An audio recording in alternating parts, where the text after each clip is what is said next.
Good morning. Yes, I'm waiting for the pop up. When things start to pop up, I say good morning again. There we are, popped up. So, good morning, everybody.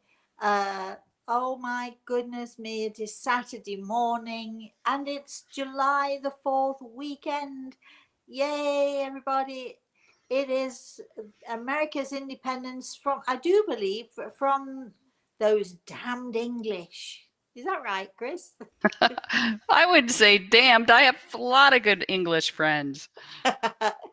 All right. So, first of all, good morning. Good morning, everybody. First of all, I'd like to say good morning to Grey Eagle, who, as always, is to my right side. And you heard Kris is here, but Kris is not where you might think she is. Am I allowed to say, Kris? Or do you want to say, or shall we keep it a secret where you are? What do you think? Uh, you can go right ahead, Rosemary. You go right ahead. Kris, where are you calling from this morning? I'm just outside of Las Vegas, Nevada. Ah, Las Vegas. What is it? Viva Las Vegas and Nevada. It's beautiful there. Is it beautiful where you are, Kris? Is the scenery beautiful? Yeah, well, it's a different kind of beautiful. I come from the Green Mountain State, Vermont, and you come out here and all the mountains have no greenery. So it's just a different beauty. They're all dry and but beautiful, I think. Yes, well, and it's sort of desert too, isn't it, Kris? Yeah, we're in sort of a high desert. A high desert. Okay, well, when I think of desert, um, of course I think of Arizona because Arizona is one of my favorite places ever. And where else do I think of? Well, when I think of real desert, I know that Arizona and Nevada and all of those places, I know that they're real desert. But when I think of desert, I think of exotic deserts. The Sahara Desert, you know, uh, all of those beautiful uh, deserts that you see. You see them in the movies, don't you? You see they almost look like sand hills, and the shapes of deserts are just amazing. And of course, when the winds come along, the deserts shift, the shapes shift, and so on. But of course, as many of you might know, I one of my favorite deserts, only because I've experienced it myself, gone into it, didn't ride a camel, although I was almost sold for several camels in return for several camels. What can I tell you? Uh, but I was in Egypt, and in the I was sort of traveled through the desert. We went miles and miles. We traveled a whole day through the desert. We came to some amazing, amazing places. It was almost as if we were sort of driving back in time to biblical times, and literally saw the women sitting by the water holes with their pots on their heads or by their sides, sitting and chatting to each other. Uh, we stopped once by an apple orchard, and that all of a sudden, through the trees, I was actually sitting there. For some reason, I was in the car by myself, and everybody else had left the car. I can't remember now why. I think they'd gone to investigate. All of a sudden, the car was surrounded. You started to see people coming, walking through the trees, walking through the orchard, and as they were, I mean, I'm saying it could be fig trees, it could have been any kind of trees. I wasn't sure, but as I'm sitting there in the car, all of these men and women and children started to come out of the trees.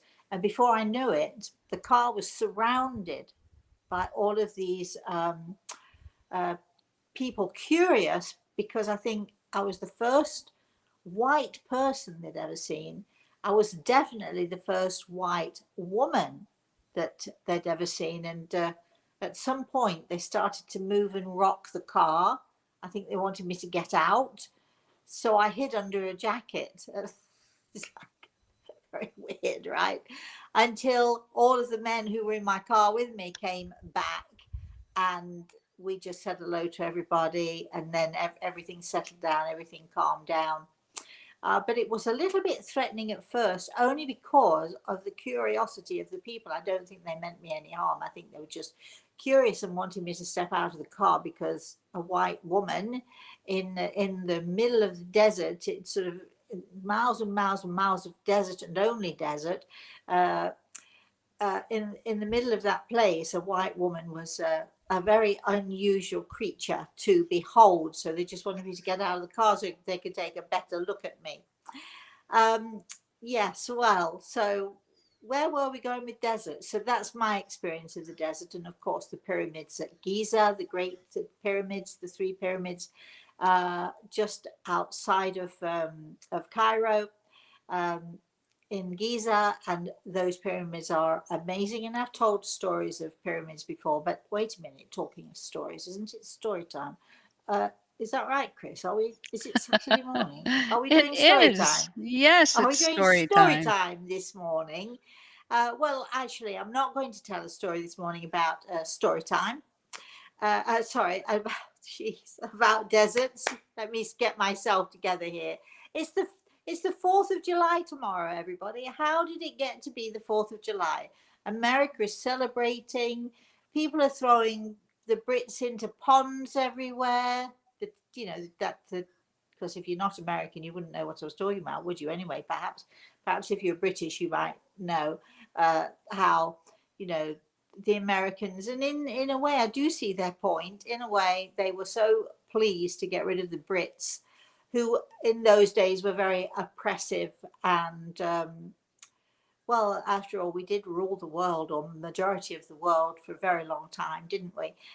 We were a great nation. In my opinion, we are still a great nation. For all of you Brits out there listening, come on, back me up here.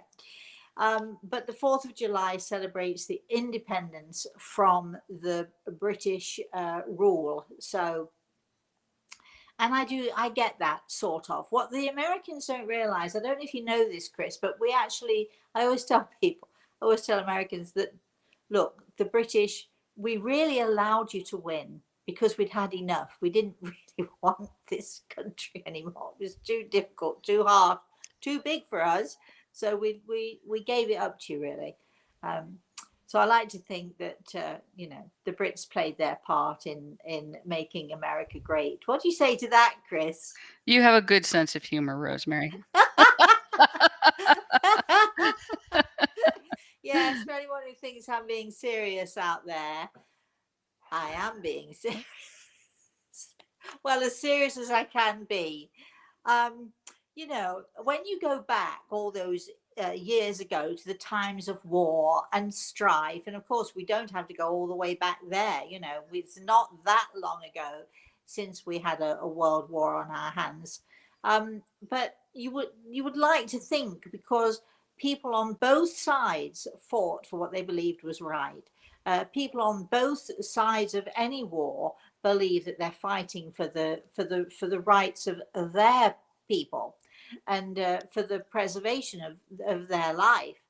Wouldn't it be nice, after all of these wars and all of this strife and all these people fighting, and trillions over the decades, trillions being killed for in the case of the Brits, king and country, in the case of the Americans, independence, for the sake of the Native Americans to retain their culture and their lands.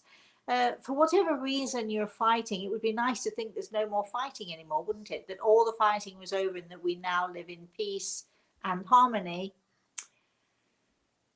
Well, there we go. We can live, hopefully, and we can, each in our own little way, bring peace and harmony, even if it's only to our families and even if it's only to our loved ones.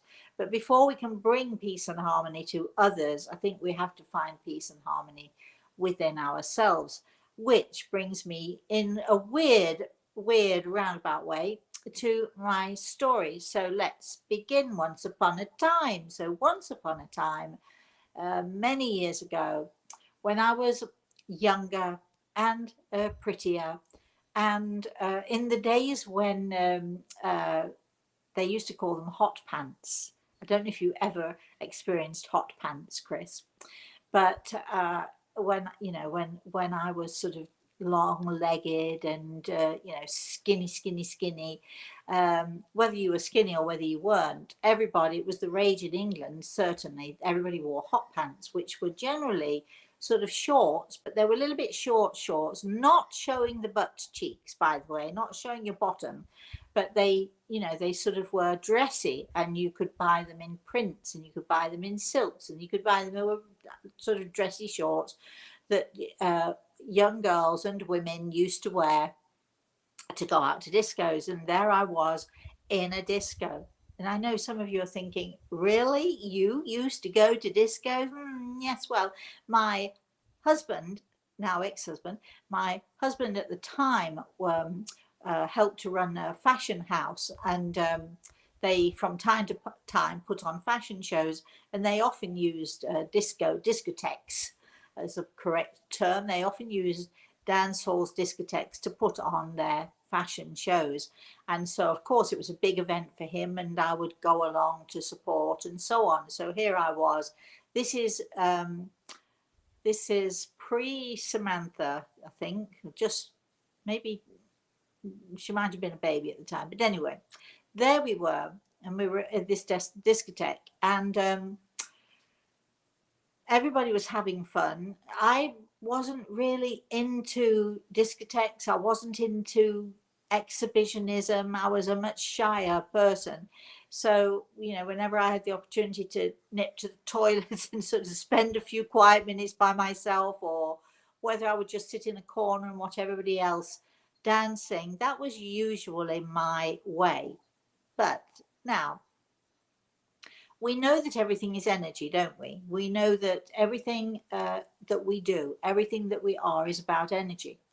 And a few weeks ago, I told the story of Egypt and the felucca. And I told the story of how I was able, with Grey Eagle's help, of course, to literally create wind, to stir up the wind and to stir up the elemental forces to create wind, so that I could go out on this little boat called a felucca, and I could go out and we could sail down the River Nile. And so I told that story. So you know that story. So you know how that works. And I was reminded of how easy it is to use energy, to change energy, to create energy. I think it was sometime last week, I was talking about the storms are coming here. We're expecting a big storm here in the next few days in Florida. And I was reminded of a friend's wedding, her daughter's wedding, and we were an hour or two away from the storm hitting Orlando, Florida, which is where the wedding was being held. And of course, when I got there, my friend was frantic and her husband was frantic. The storm's coming, it's going to ruin the wedding. And they looked at me and said, do something. I don't know what people think I can do, but anyway, I actually sort of did talk to Greg, and amazingly, the storm at the very last minute sort of did one of these turns and went out to sea. So we were saved from the storm. I take full credit. Whether it was me or not is neither here nor there, is it? But the point is that we can, talking about energy, we can create energy. Some of us have a very powerful energy. And so I thought it reminded me of this particular story. So now I'm back in the discotheque. Are you with me? Wearing my hot pants. It's a hot pants suit, and it's like a silky sort of purples and pinks and things like that. It sounds awful, but it was great. And I had these really very long legs. So when I wear shorts, my shorts always look shorter than most people's shorts because I've got such a long leg from the top to the knee. It's so long that there's so much leg still left. No matter how long the shorts are, there's so much leg still left. So here I am, sort of walking back from the bathrooms to my husband and to the group of people putting on this fashion show. The place was packed. The place was crowded. And of course, as discotheques always are, it was very dark. So I was trying to see where I needed to go, and I was trying to search out my group that I was looking for, when all of a sudden, and it was all of a sudden, it did not come on gradually. All of a sudden, I felt eyes on me, and intense and powerful, and somehow, well, I don't know what to say, sort of affecting. I felt these eyes on me, and I'm looking around, and I'm looking to try and see where it's coming from, and I don't see anybody. I see just lots and lots of people. There's no particular person, but yet there was an energy that was reaching out to me, and it really was reaching out to me. And it was somewhere. Now, if you can imagine that my table with my friends was to the left of me, but this energy was coming straight ahead of me. And I found myself being drawn in. Some of you may have had this experience, so you know what I'm talking about. And others of you may think, what is she talking about? But I could feel it was like a magnet. This is energy that sometimes we can create. This is the energy that we use when we're sending out healing. We send out healing to people in a good way and in a positive way. We're not trying to draw them in. Nobody's trying to draw anyone into a web. What we're trying to do with our energy is we're trying to send it out there and create this beautiful, loving environment, this beautiful energy that people can heal from or with. So was different. This was very, very different. But yet, despite myself, the magnet of energy coming towards me was so powerful and so strong that I found myself, against my will, being drawn, almost dragged into the very, very, very far corners, the far reaches of this discotheque, of this place. Still couldn't see anyone, but I could see what appeared to be, as I got closer, as I was drawn closer to it, I could see what looked like sort of this dark mass of energy. I tried to stop moving. I tried to somehow take hold of myself. I tried really, really hard to stop whatever this was that was happening, because the closer I got to this dark energy, it's the only way I can describe it, the more afraid I became, the more my heart started to beat really loudly in my chest, the more my throat became dry, the more tense my body became. But yet I could not seem to stop myself from moving forward. Some of you might be thinking, well, what happened with Grey Eagle then? Well, Grey Eagle and I were not working together at that time that I knew of. This was way before I'd even begun to explore my gift. This was way before I even knew I had a gift. And my only awareness of things that were spiritual, people in the spirit world, was all of the experiences that I'd had as a child, and then growing up and in my teenage years. I knew, I saw faces, I heard people, I heard whisperings, all of those things. And now here was something else, something stronger, something much more powerful, drawing me in. It was almost as if I was being drawn into a web. It was almost as if there were strings that were slowly pulling and pulling and pulling me towards this dark place in the far corner of the room. And I couldn't help myself. My feet slowly and surely kept moving until all of a sudden I pushed my mind towards God. I pushed my mind towards Christ. I somehow brought the light in, and it was not an easy thing for me to do, because by now, by this time, whatever this was, whatever this dark energy was, had pretty much taken hold of me, certainly physically, and I'm going to say in part also mentally, emotionally. A magnet drawing me closer despite my efforts to fight it. Finally, I was able to bring God into the equation, bring the light into the equation, and I was able to stand still. I was able to stop moving, but I was terrified, terrified of this darkness that was dragging me towards it. I was terrified of this. I can't say that it was evil. I don't know if it was evil, but I know that it was dark. And I knew then that this was not good for me.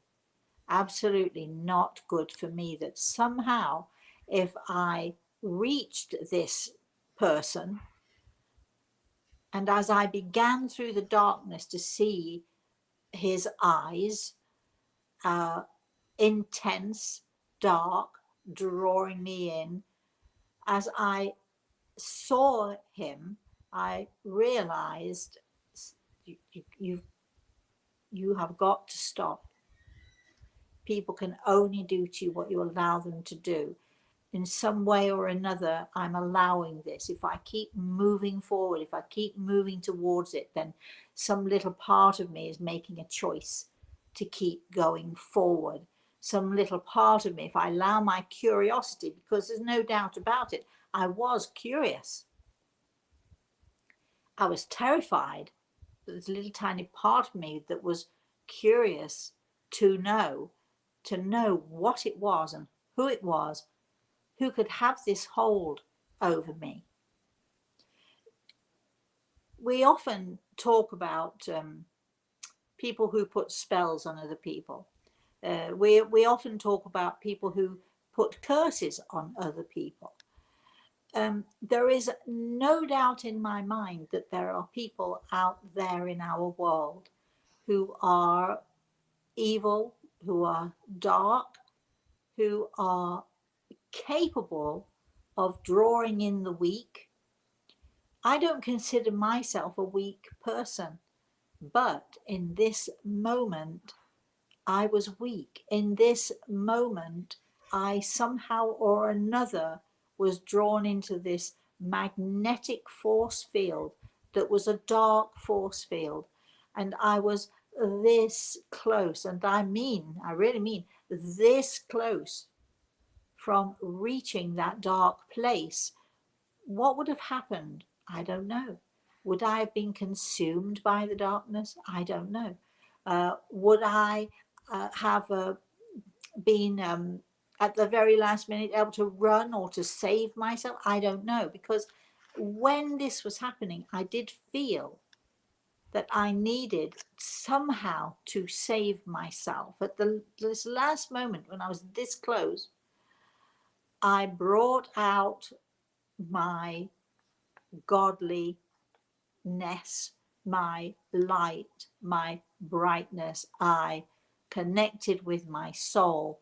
I connected with that bright, bright spirit, that beautiful, bright spirit that we all have within us. And through that and connecting with that, I remember standing still. And I remember then there was a battle going on. It was almost as if this person, this man, whose eyes now I could see, he knew he was going to win. And would I allow him to win? And at the last minute, I knew that it was my choice. At the end of the day, it was my choice. I could take that next step towards him, or I could turn away.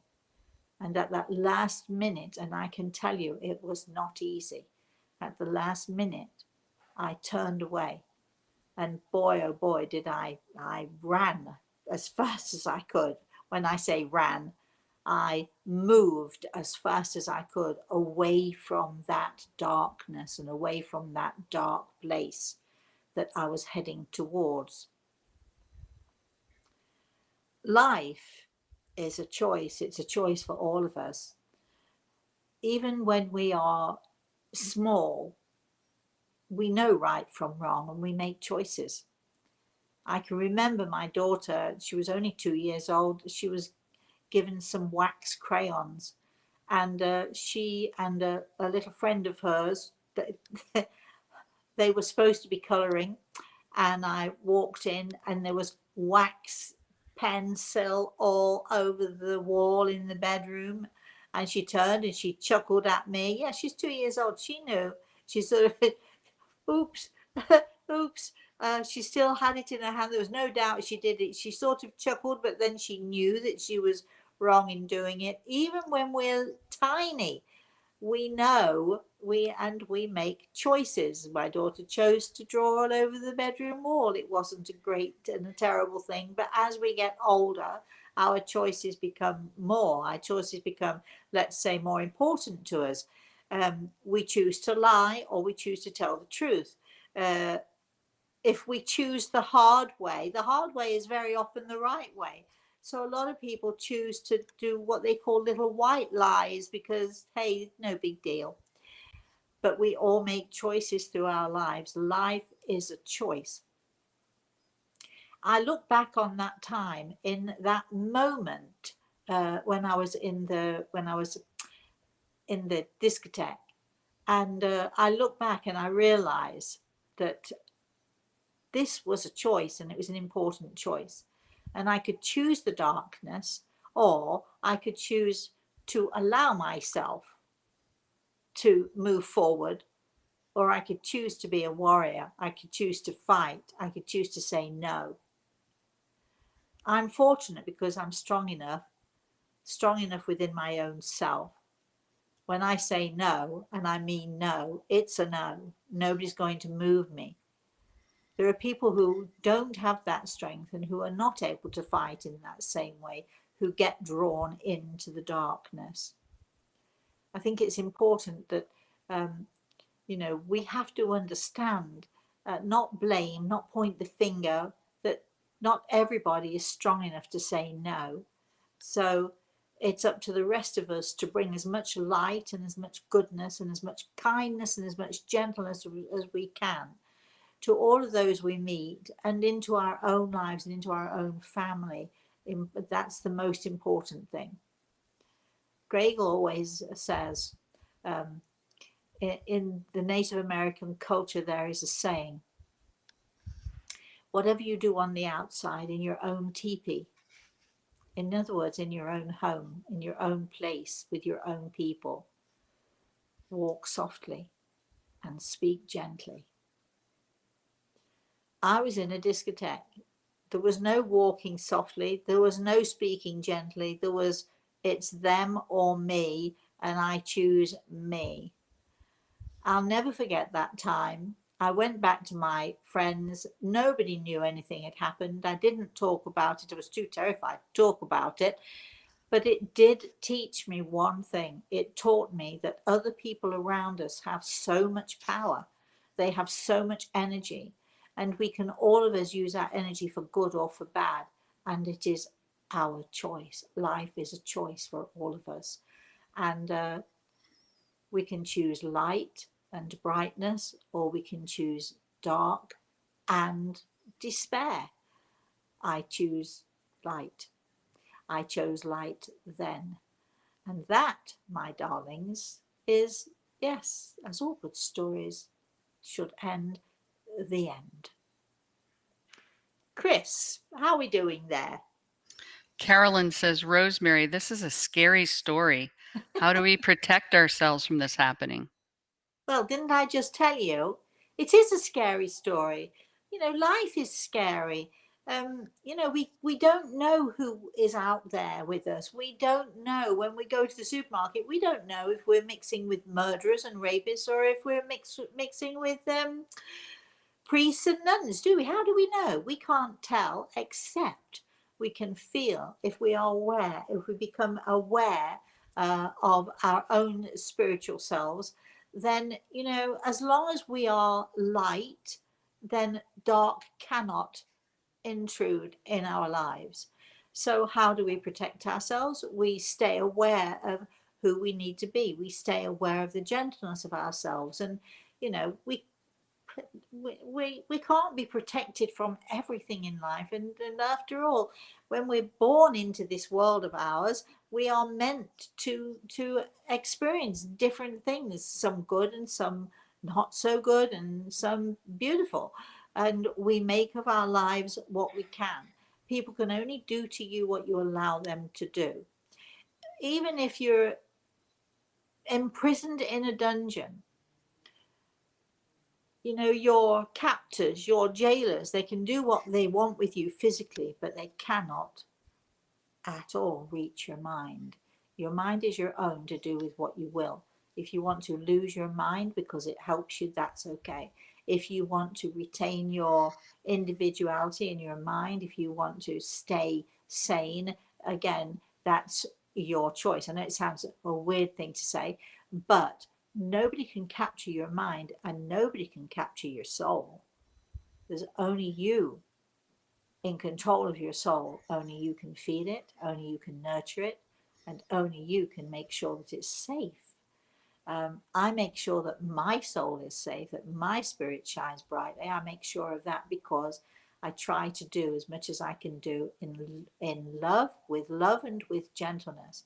And as Grey Eagle says, our world, your world, he says, your world needs gentleness. So, we have to practice that every day.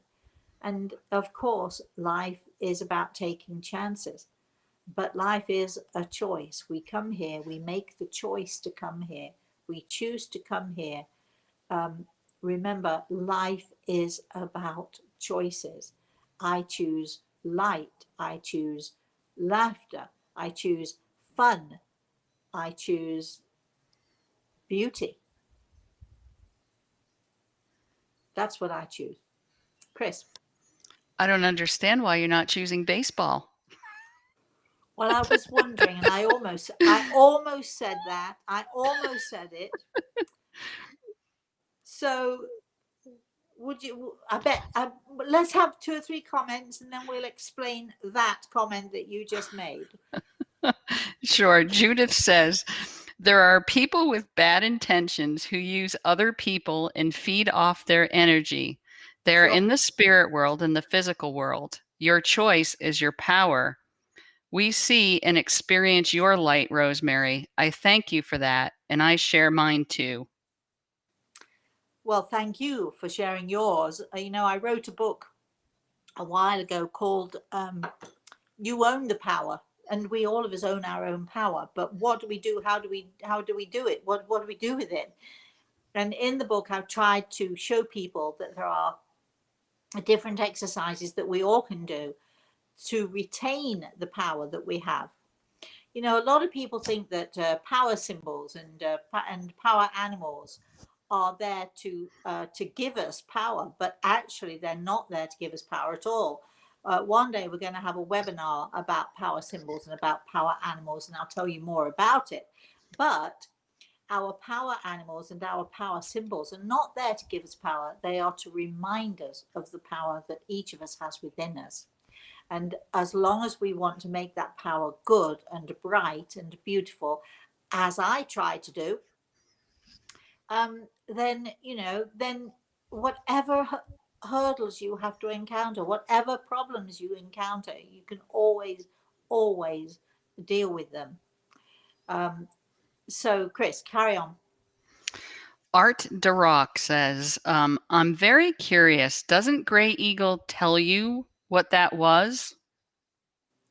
Well, yes, but if you remember, I did say partway through the story, this is many, many, many, many years ago. before I met Craig, or before we started working together, before I even realized that I was a medium. So this was in my sort of I'm trying to think, early 20s. And I had not yet encountered Grey Eagle in this world. I had not yet understood the gift that I have. So I reached for God. Of course, now, if the same thing happened, of course he would tell me. Of course we would have a conversation. But that was then, and this is now. So, Kris. Joe says, "Hi, Rosemary. What a Hi. story. I definitely choose light and love." Me too, definitely. If we can remember that life is a choice, and the reason I'm telling this story has something to do with Chris's husband, Mike, who many of you know passed suddenly and completely out of the blue, left us, you know, high and dry here. And he passed a couple of weeks ago. Is it 3 weeks now, Kris? My goodness. Time flies, right? But the reason I told this story is because of something that happened with Kris and Mike and myself, which we shall tell you about in a few minutes. And I have to tell you, I think it's a great story. You see, here's the thing with story time. You never know whether you're going to get one story, two stories, or three stories. You never know. Anyway, but there's another story coming up. Kris. Rhonda says, "This story totally hits home with me. I know the darkness around me, and I need to stand strong and keep the light of God around me. Thank you for this story, Rosemary. It will remind me to be strong." Yeah, I'm glad because I did. One of the reasons I wanted to tell the story is because I want to illustrate to all of you that just remember this little phrase, everybody. People can only do to you what you allow them to do. So if you allow people to get to you, if you allow people to upset you, if you allow people, it's not. And so many of us blame our parent. Well, if my mother had done this and this, or if my father had been different, and so on and so forth, I wouldn't be like this. So many of us point the finger. But here's the truth of it. When we're children, we have no say, do we? We don't have any control, and our parents do control us. So we can't necessarily choose to be different. But as we grow older and as we grow up, we choose to allow things that were said to us to affect us deeply. And I think once we realize that, wait a minute, we're grown-ups now, this is our choice, we buy into it or we don't buy into it. We allow other people to affect us badly or we don't. Once we realize as grown-ups that it is our choice, then, and once we realize people can only do to us what we allow it. So, if you've got an abusive partner, if you've got an unhappy sister who brings misery into your house, if you've got somebody who or it's maybe somebody at work who always makes you feel less, you're allowing it, and you have the power to change it. You have the power to fight it, and you have the power to be who you want to be within you. And once people see that you're not going to allow them to do these things to you, they go and find somebody else who they can affect and hurt and damage. Because you move out of their line of energy. You stop that energy from touching you. You don't allow other people's negative energy to come into you or to affect you. It's not easy, but you can do it. Kris. Annie says, "I heard a voice last night. I am almost sure I was not asleep. I remember saying yes. Then the voice went away. I have no clue who that voice belonged to. Do you have any clue who that was?" It could be any number of people who love you in the spirit world. When you say you heard the voice, did it say anything particular? Did it call your name? Because sometimes we will hear our name being called. And I have to tell you that when you hear your name being called by those in the spirit world, it is the greatest accolade. It because it's not easy for our loved ones in the spirit world to actually voice in a way that we can hear them. It's about energy. It's about using your energy and powerful energy. It takes a lot of energy. So it means that if you've heard your name called, it means that it's being called by someone, generally speaking, who loves you. So just take it.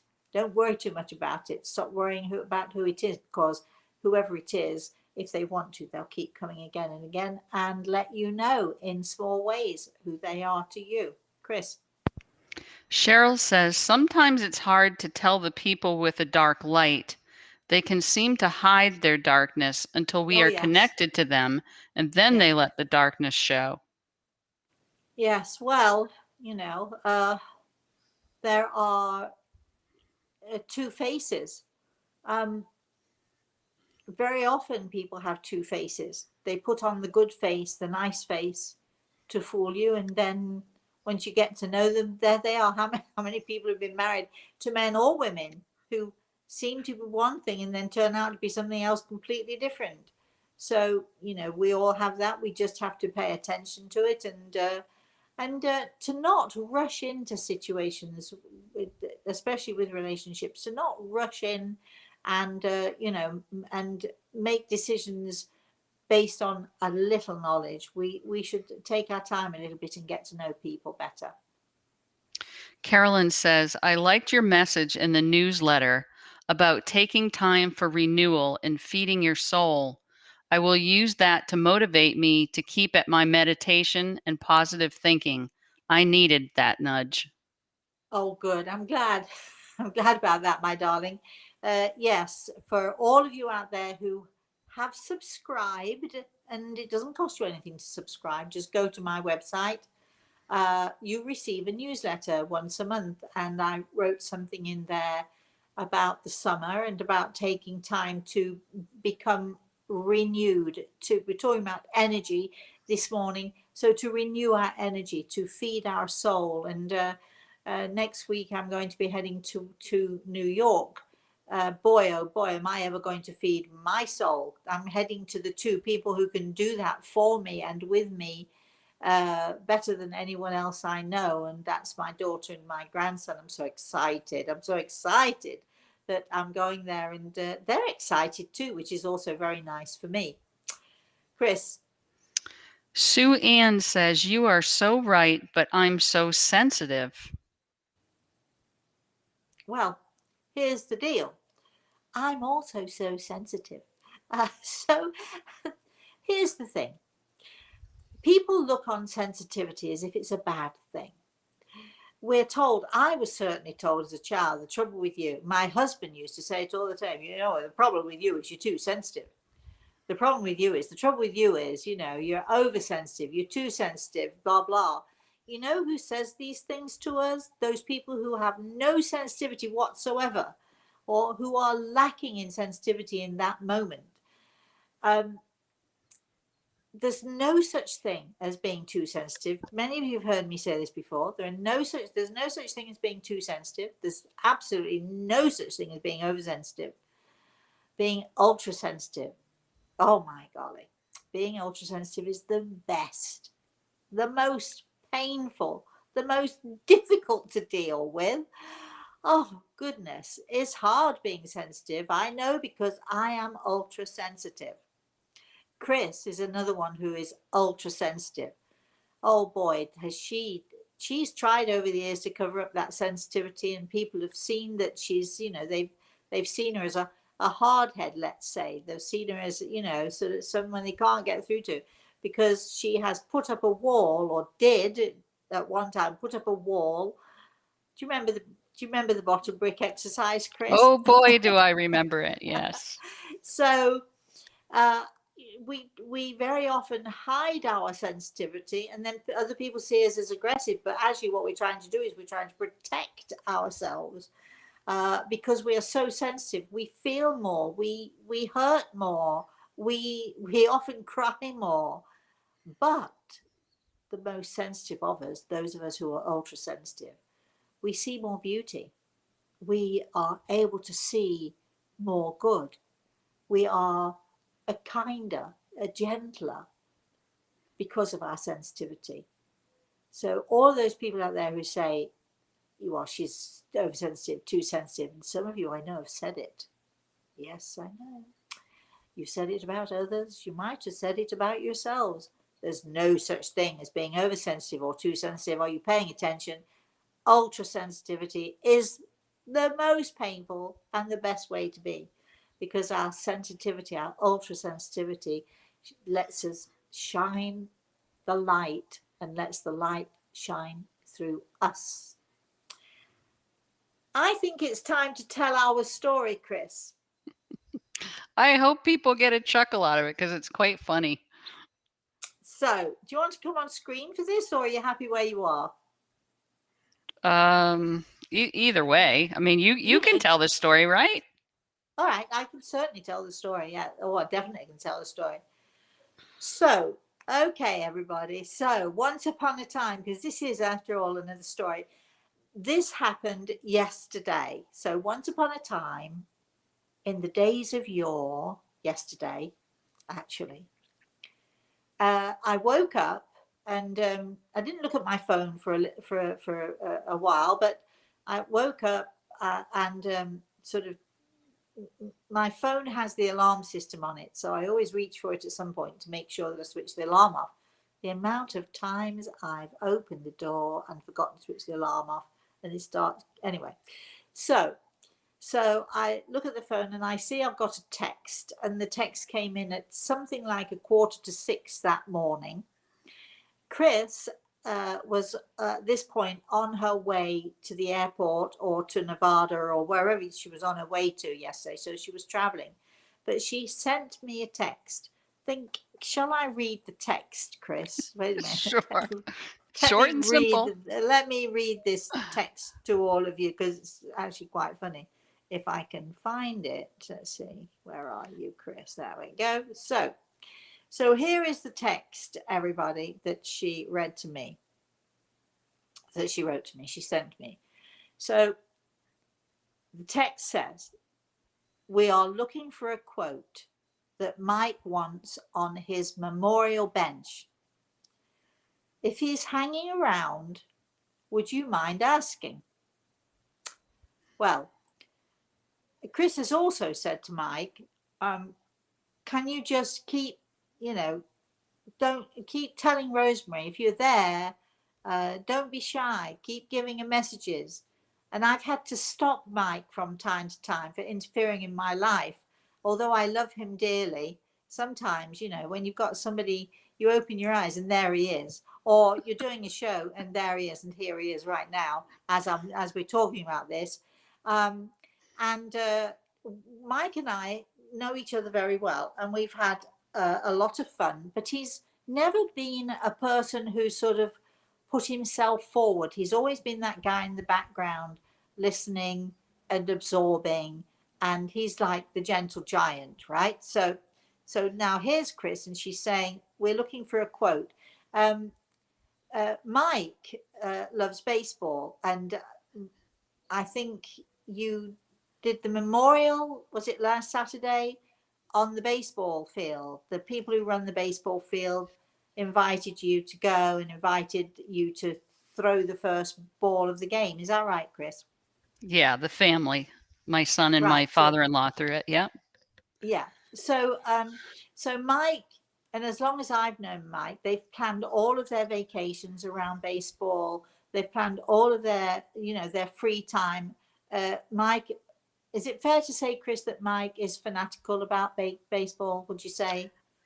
I can say that now, but it was just life for us. But, Right. as we're reviewing all this now, I go, yeah, I guess he really was.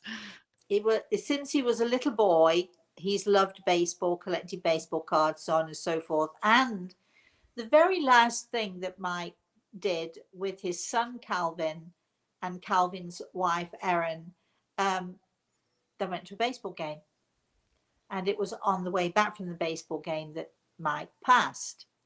So the last thing he did was the one thing, aside from his family, we know that, above all else that Mike loved. So how neat is that? So the baseball people who run the baseball fields and everything, whoever they are, have sort of are going to gift this memorial bench to the football field, to the baseball. Gosh, did I say football? To the baseball field, and they are looking for a quote from Kris and her family to put on the bench. You've seen those benches, right? Donated by this person or that person or what have you. But they're looking, so now they're looking for a quote. So Kris is sending me this text. I'm sitting on the edge of my bed. My feet yet have not touched the ground. And I'm looking at, I switched off my alarm and then I'm looking at this. Would you mind asking Mike if he can give you a quote? Well, of course, you know what's going to happen, don't you? Did I have to wait 5 minutes? Did I have to wait 3 minutes? I didn't have to wait at all, did I? Before, there he is. So immediately he sends me a quote. He tells me what he wants on his bench. Okay. And then a few minutes later, he tells me something else. Then I go in the shower, come out, he tells me something else. And this is going on now the entire morning, to the point where I'm laughing because it's very funny. I'm laughing, but at the same time, I'm thinking, I got things to do. You need to go away. He's laughing at me as I'm saying this to you all. So here is what I write back. Shall I read all of the quotes, Kris? Sure. So, okay. So remember, these quotes are coming from Mike. So I write back to Kris, well, now you started something, because Mike would not shut up. So here is his first quote, the one that's most important to him. So Mike writes back, do you want a funny quote or not a funny quote? Here's the first one. And this is why I chose to tell this story this morning. So here's his quote. Life is a choice. Pause. I choose baseball. That's what he wants on his bench. What he's really saying is, life is a choice, and I choose to do something that is good and fun and healthy and lively and brings joy to people. That's what he's saying. And in those 2 lines, because we know on a bench with the quote, it's got to be fairly short. Life is a choice. I choose baseball, which literally, I think, embodies Mike, who he is. The second one came a few minutes later. Live, love, laugh, and be merry, which you can do at a baseball game. Then Mike used to be a pilot. So a while later, I get another quote. There he is in my ear again with another quote. Fly high in the sky, even though your feet are on the ground. As he used to do in baseball, he would sit in his chair, we'd put his feet on the ground, and he would fly high whenever the ball went in the pen or whatever, whenever the ball went where it should go, should I say, whatever. He's laughing because I know nothing about baseball. So he's laughing at me now, trying to describe. But all of these quotes come from Life is a Choice. I choose baseball. Okay. Then now, so then he says, remember, these are quotes that are going on the bench. Life is a choice. You choose. Pretty neat, I think. Now, this is where it started to get ridiculous, because I was saying to Mike, at this point, you really got to give me a break here, Mike. You got to really stop. But he was on a roll and he just kept going. So this is the next quote. This is my seat. Get off it. We like that one, don't we, Kris? We love that one. And the next one, who said you could sit here? Now imagine you're sitting on a bench and you're watching baseball and you're hanging out. You suddenly look down at the seat and you say, "This is my seat, get off it." No matter how unhappy you might be that day, no matter how much of a struggle you're having that day, wouldn't you start to chuckle with that? Because I would definitely start to chuckle. And, who said you could sit here? Well, I think that's funny too. And then the last quote, because then I cut him off. Caring and sharing is what life should be about. Nice quote. And then Mike says, I can keep this up for as long as she, meaning me, will let me. Ha ha. Okay, so now Mike didn't give up. From time to time, he kept tapping me on the shoulder, and I kept saying to him, I'm not doing any more. Let Kris read those. They can choose. If they don't want that, we'll have another go at some others, or not, or let them choose what they want to put on there. But all of those things that came after that first quote, life is a choice, I choose baseball. I just think what he's saying is, in the simplest, and this is Mike, because this embodies him, he's very, he was a simple person. He had sort of ordinary aspirations. He never shouted about who he was, never boasted about who he was, and he just sort of went through life being kind, being good, being gentle to everyone. And I think that when he says life is a choice, I choose baseball, what he's saying is, I choose to do good things. I choose the fun. I choose to be with all of those great friends of mine who also I meet at the baseball field. I choose the life of baseball. I choose the life that Kris and I had. I choose all of those good things that surround baseball.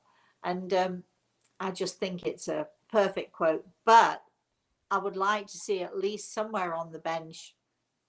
This is my own personal view. It's up to Kris, I know. But my own personal view is, this is my seat, get off it. I love that. I love it. I love it. Then last night I was talking to Kris, she'd arrived in Nevada. She finally was able to read the quotes. She laughed out loud at the this is my seat, get off it. She thought that was really funny. And she said to me, I do have to talk to the family and see what they think. And Mike was right there, and he sort of was very puzzled. I thought this was my choice. You asked me for a quote and I've given it to you. So what's going on? Of course, Kris will have to talk to the family. Of course, who knows what they will decide. I'm sure that she'll let us know at some point. The end. Did I tell that story correctly, Kris? You did. And it'll be good for the boys to hear your story because, firsthand account. I know. So let's go back to quotes and questions and anything else that's going on in our chat room this morning. We've just got a few minutes left here. Carol's saying, I've been able to visit your older shows, like the Lisa shows, at night, as I'm unable to sleep. And your kindness, empathy, and messages to those who needed to hear is so refreshing. I'm learning from you now, especially after doing the bottom brick exercise. You are in my ear, keeping a lid on me. Oh, Carol, I'm so pleased. Thank you so much for saying that. Some of those older TV shows are phenomenal, fantastic. The people who came on the Lisa show, and the messages were given to people. If you are watching us this morning, go on YouTube, go in search of these things, because they really, just all you have to do is put Lisa, Leeza, Lisa, or as we say in England, Leeza, just look at Lisa show with Rosemary Altea, and it'll pop up on YouTube. It's amazing what you can find on YouTube these days. But anyway, so inspiration. Maury Povich show, the Lisa Gibbons show, golly, Diane Sawyer, who, well, you know, what can we say? Oprah Winfrey. Let's not forget my darling Larry King, who was just lovely, and I went on his show many times also. But Lisa Gibbons, when I first went on the Lisa Gibbons show, as with all TV shows, they have a piece of tape that they put on the sort of the stage area, and they say, you know, when you're speaking, use the microphone and stand on that piece of blue tape. Well, I mean, it's me.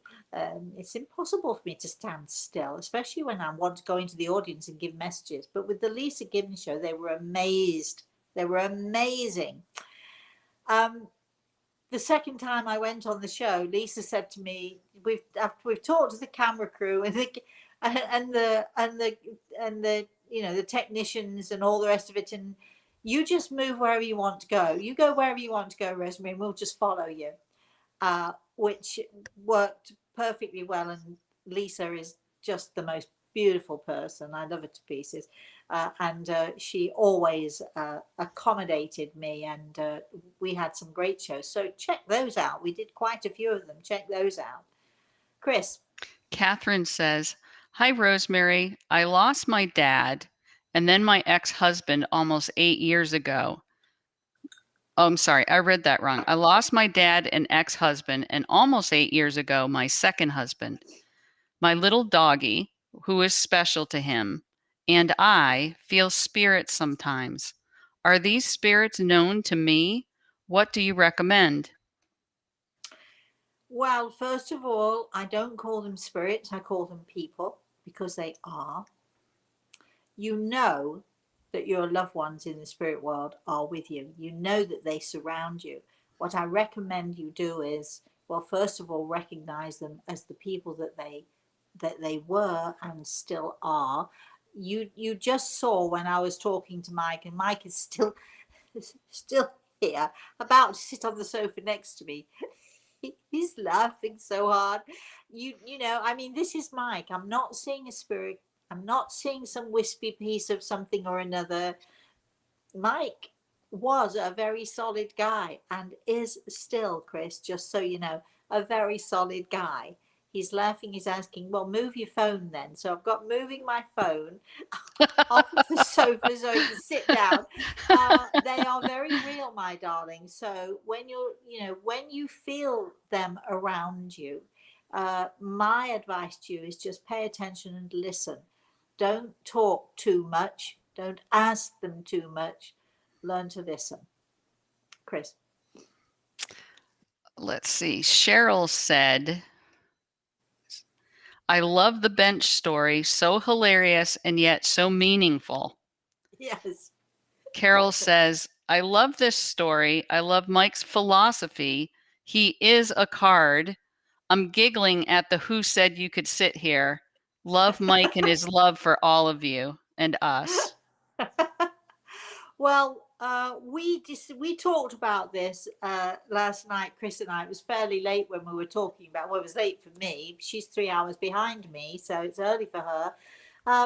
But you know, I said to Kris, "Would you want to share it?" Because you know, after all, this is very personal to Kris. This stuff that we're talking about, and every time Mike get off of me, every time Mike. Can you believe this? Anyway, every time Mike comes to talk to us, which he does often, because Kris asked him, "Can you please pester Rosemary? Can you please keep going at Rosemary?" And he's taken Kris at a word. But every time we do talk about these things, Kris is so open and so good about sharing with us. And I said to her, "Would you want to share this story?" Because I feel that when people hear these things, they can be a part of it, although maybe vicariously, but still they can be a part of the story, and they can see more how it works. You can see as I'm talking to you, if you're paying attention, Mike keeps nudging me. I mean, really and truly, he's got to stop eventually. Kris, how do you feel? Because this is really your story. This is, this is a story that you have allowed us to be a part of in some way, and you've allowed us to share it. Can you explain perhaps a little bit why you allowed us to share it and what you're hoping for when you do share this with people? Well, we all know somebody who have lost somebody. It could be your parent, it could be your spouse, it could be your best friend, it could be your child, right? And those of us who have not immersed ourselves or understand because it hasn't happened to us, we don't know the depth of grief that a person goes through. So number one, it's sort of to bring an awareness when you know somebody who had someone who died, how you can help them. So that's one aspect. I want to be able to, by sharing my story, inform others on ways that you can help somebody going through this. But secondly, I struggle, just like all of you in the chat room, with just the word loss. I lost Mike. Mike passed, with my true belief that he's there and he's talking to us and he's participating in our lives. So I don't know if it's social conditioning or, just the word loss versus I really haven't lost him. He's there, but I can't hear him and experience him like Rosemary can. So there is a loss. And I want to say to you all out there, I understand. I understand what's happening with you. But most of all, I want to say to you that they're here, they're listening, they're participating. And if we go out and somehow be able to find that 1 ounce of joy, that little moment of laughter, that thing that we can talk to them about and share with them, then we're making them happy at the same time we're making ourselves happy. That's so true, Kris. And I do try to say to people, and it's very hard for people to understand when I say this to them, but we do have a responsibility to our loved ones in the spirit world. Of course, we cry. Don't think, anyone listening here, don't think that Kris doesn't cry buckets every day. She does it privately. She does it where she thinks nobody can see. Well, guess what? Our Thursday show is titled The Spirit World Sees All. Mike sees the tears. Her family in the spirit world see the tears. I know about the tears that she cries every day, but we owe it to our loved ones in the spirit world to do the very best that we can to live our faith, to understand that they are there, and crying is a good thing. Don't ever, ever let anyone tell you not to cry. Crying is a good thing. Expresses your emotions. It gets rid of the stuff. Don't ever hold in your tears. Tears do two things. When other people see you crying in grief, you're allowing them to cry. And often you're allowing them to cry with you. So crying is a good thing because it's something that you can teach your children. It's okay to cry. You can teach your siblings, your family. It's okay to cry. And often that helps them release their tears. But crying is also, it's an expression of, and it's getting rid of the tension and the heartache, and it's allowing it to come out. And that tension and that heartache has to flow out of us, because if it doesn't, if we try to keep it in, we try to keep it suppressed, this is when our health suffers. So, anyone out there thinking they're doing a good thing by suppressing their grief, no, you're not. Try and express it, even who cares if you're in a crowded room? Who cares if you're in the supermarket and you just break down and cry? I've done it myself. Nobody really cares. Most people go about their business. You rarely get anybody saying to you, "Are you okay?" And you're not looking for sympathy. You're just trying to express, the grief that you feel, and it is okay to cry. So, please, all of you out there, be inspired if you can by Kris. Yes, yes, be